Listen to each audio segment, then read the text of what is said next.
Hello friends, எல்லோரும் எப்படி இருக்கீங்க? நல்லா இருக்கீங்களா? எல்லாருக்கும் வணக்கங்க.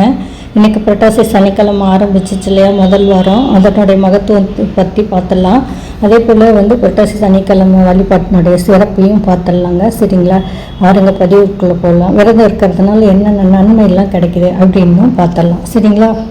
புரட்டாசி மாசம்னா சூரியன் கன்னி ராசியில இருக்கவங்க, கன்னி ராசியில இருக்கிற மாதம் தான் புரட்டாசி மாதம்னு சொல்றோம். இப்போ பெருமாளுக்கு புரட்டாசி சனிக்கிழமையில் விரதம் வழிபாடு செய்வது மிக சிறப்புங்க. இப்போ மேலும் புரட்டாசி மாதத்துல வரும் சனிக்கிழமை இருக்கு இல்லைங்களா, அன்னைக்கு சனி பகவானை நினைத்து வணங்கினால் சனி தோஷம்லாம் நீங்குங்க. சரி, புரட்டாசி சனிக்கிழமை வழிபாட்டினுடைய சிறப்பு பார்க்கலாங்க. புரட்டாசி மாசம் முழுவதுமே நம்ம விரதம் காத்து தூய காய்கறி மட்டும் சாப்பிட்டுட்டு துளசி தீர்த்தம் பருகிட்டு பெருமாளை போற்றி வணங்கிட்டு இருந்தோம்னா நல்லதுங்க. சரிங்களா? அதுதான் நல்லது. நம்ம இந்த இடத்துல அசைவத்தை விட்டுறது நல்லதுங்க. புரட்டாசி வரும் எல்லா சனிக்கிழமைகளும் அல்லது ஏதேனும் ஒரு சனிக்கிழமை என்று படையல் போட்டு சிறப்பா வழிபடுறது உண்டுங்க.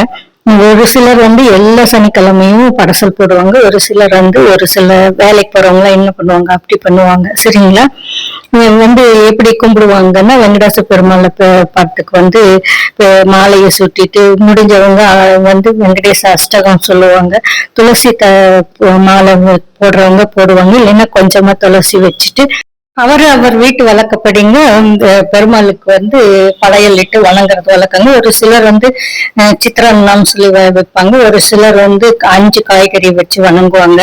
அது சிறப்புங்க. அதுலயும் பச்சரிசி மாவுல நம்ம இது மாவிளக்கு போடுறோம் இல்லையா, அது ரொம்ப ரொம்ப சிறப்புங்க. சரி, விரதம் இருக்கிறதுனால என்ன நன்மைன்னு பார்த்தீங்கன்னா, திருப்பதி வெங்கடாஜலபதி பெருமாளை புரட்டாசி சனிக்கிழமையில வணங்குறது பெரிய புண்ணியங்க. சனி கிரகத்தால சிரமப்படுறவங்க நிறைய பேர் இருப்பீங்க. பெருமாள் கோவில்ல எள் நல்லெண்ணெய் தீபம் ஏற்றிட்டு வாங்க. இதனால பெருமாளின் அருளால சிரமங்கள் பல மடங்கு குறைங்க. பெருமாள் படத்தின் முன்னால கூட நெய் தீபம் ஏற்றுவதனாலும் வறுமை நீங்கி வீட்டில் செல்வ செழிப்பு உண்டாகுங்க. எத்தனை பேர் புரட்டாசி சனிக்கிழமை காலங்காலமா இருப்பாங்க, அவங்களை கேட்டு பாருங்க, உங்களுக்கு நல்லதே புரியும். உங்களுக்கு புரட்டாசி சனிக்கிழமையில பெருமாளை வணங்கி வந்தீங்கன்னா நம்மை சுற்றி இருக்க தீமை எல்லாம் முற்றிலும் அகலுங்க. நேர்மறையான நிகழ்வுகளே நடக்கும். உங்களை சுற்றி இருக்க தீய சக்தி எல்லாம் அழியும். உங்களுக்கு வாழ்க்கையில மேல் மேலும் உயர்ந்து வரும். வருமானம் உயர்ந்து வரும். சரிங்களா?